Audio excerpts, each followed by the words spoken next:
गुरु रविदास गुरुद्वारा में हूँ कृष्णा नगर में, और पिछले दिनों से आप देख रहे हैं कि काफ़ी चर्चा बनी हुई है। आज आपको मैं ये दिखाऊं कि यहाँ पर कितने सारे लोग जो आए हैं। शोभा यात्रा जो निकलेगी उससे पहले यहाँ पर सारी संगत एकत्रित हुई है, और तैयारियां किस तरीके से होंगी इस पर आज विचार विमर्श हुआ है, और एक प्रेस कॉन्फ्रेंस जो है वो की गई है। नौशहरा से नंद कुमार जी हमारे साथ जुड़े हैं, ये नौशहरा से आए हैं। कुछ बातें रखना चाहते हैं कि पिछले समय में जो कुछ यहाँ पर हुआ है सभा के अंदर, उसको लेकर के कुछ चीज़ें ये कहना चाहते हैं। तो इनसे जान लेते हैं कि ये कहना क्या चाहते हैं। कुछ सवाल हैं, कुछ जवाब हैं जिन पर ये चर्चा करना चाहते हैं। बहुत बहुत स्वागत है आपका। Thank you. देखिए, कहते हैं जो बीत की सो बात गई, जो गुजर गया हम उसको याद नहीं करते। एक बुरा सपना था। जैसे 15 अगस्त को स्वतंत्रता दिवस मनाते हैं, हमें खुशी होती है। आज 5 तारीख है ना, ये 5 तारीख रविदासिया समाज के लिए स्वतंत्रता दिवस है। जितना मजे से आज हमने देखा, इतनी गैदरिंग रविदास जन्मदिन के दिन जब होगी उससे बढ़कर आज थी। हाल पे हम बैठे थे, पुंछ से आए हुए लोग, रजौरी से आए हुए लोग, नौशहरा से आए हुए लोग, उधमपुर से, सबने अपने दिल का ख्याल रखा। और मैं आपको एक सच बात बताऊं कि जब हमने ये गेट क्रॉस किया ना, एक ऐसी सुगंध आई गुरु महाराज रविदास की कि जिसको मैं खुद महसूस किया, और इतनी मन को शांति मिली कि हद से ज्यादा। वो जो दुखद सपना था उसका टूटने का मुझे इतनी खुशी हुई है कि हद से ज्यादा। क्यों कि ये हमारे समाज की एक जान है। हम रूह हमारी बोलती है, आत्मा हमारे अंदर है, लेकिन जान जो है ये गुरु रविदास जी का जो मंदिर आप देख रहे हैं, मेरे गुरु का, ये हमारी जान है जिसके सर पर हम चलते हैं। इस शान को कुछ दिनों के लिए एक नजर लग गई थी, एक पर्दा पड़ गया था। तो मैं शुक्रगुजार हूँ उन लोगों का जिन्होंने मिलकर इस पर्दे को हटाया, और इस समाज का, अगर इस कोटि कोटि में नमस्तक हूँ इनका। अगर इस समाज के लिए ये जो काम इन्होंने किया है, अगर मेरी जान भी चली जाए तो सच में देने को तैयार हूँ। मैं जितना खुश हूँ कि हम भी हैं जो कुछ कर सकते हैं।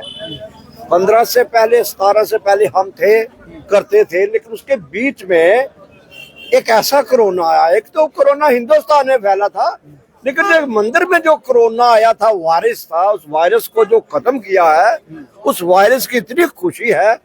अभी तक मेरे ख्याल 2 बज चुके हैं, हमने सुबह से ब्रेकफास्ट नहीं की, लेकिन भूख लगी उस खुशी के कारण।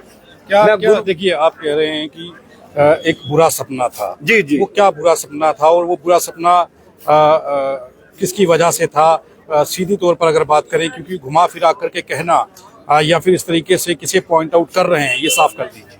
देखिए, ये सारे समाज को पता है, सबको पता है। कहते हैं कि एक मछली सारे तालाब को गंदा कर देती है। वो मछली थी। यहाँ पर मैं खड़े होकर उनका नाम भी नहीं लेना चाहता। ये इतनी शुद्ध जगह है मेरे गुरु महाराज का।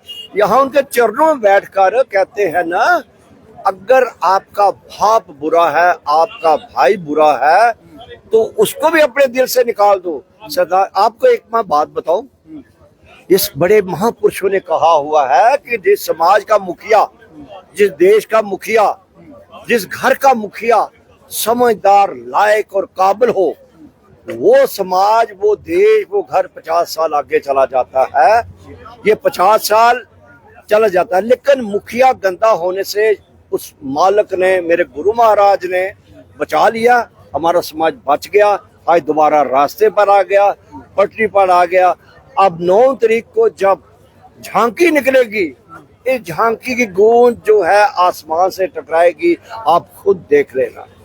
जब मेरे गुरु महाराज जी का जन्म उत्सव होगा, तब आप देखना कि जो वहां पर जयकारे के नारे लगेंगे, वो सतवारी क्या, नाया शहर, कठुआ तक उसकी आवाजें जाएंगी।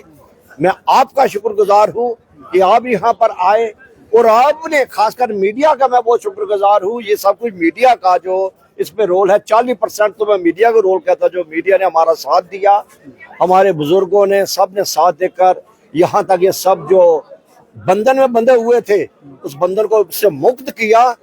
उसके लिए मैं अपने समाज का तो है हूँ, लेकिन आपका मैं शुक्रिया अदा करता हूँ। जय गुरुदेव। तो ये जो व्यक्ति हैं इनका ये कहना है कि एक बुरा सपना था जिस वजह से समाज को काफ़ी हानि हुई है, वो बुरा सपना टूट गया है और इस शोभा यात्रा जो 9 तारीख को होगी उस शोभा यात्रा में जो जयकारे होंगे वो जम्मू कश्मीर और कठुआ या ये कह सकते हैं पूरी दुनिया में सुनाई देंगे और आप उसका आनंद मान सकते हैं। आप ये फील करेंगे कि इस बार की जो शोभा यात्रा होने वाली है उसमें संगत की जो गिनती है वो बढ़ने वाली है। जो पिछले कई सालों से इनका कहना है कि उसमें कमी आई थी, कुछ वजहें थी, वो बुरे सपने की तरह अब टूट गई हैं। आप देखते रहें RTA इंडिया न्यूज़, लोकतंत्र का पहरेदार, ताकि हम पहुंचा सकें आप तक वो खबरें जो नहीं पहुंच रही हैं या फिर जो नहीं पहुंचाई जा रही हैं।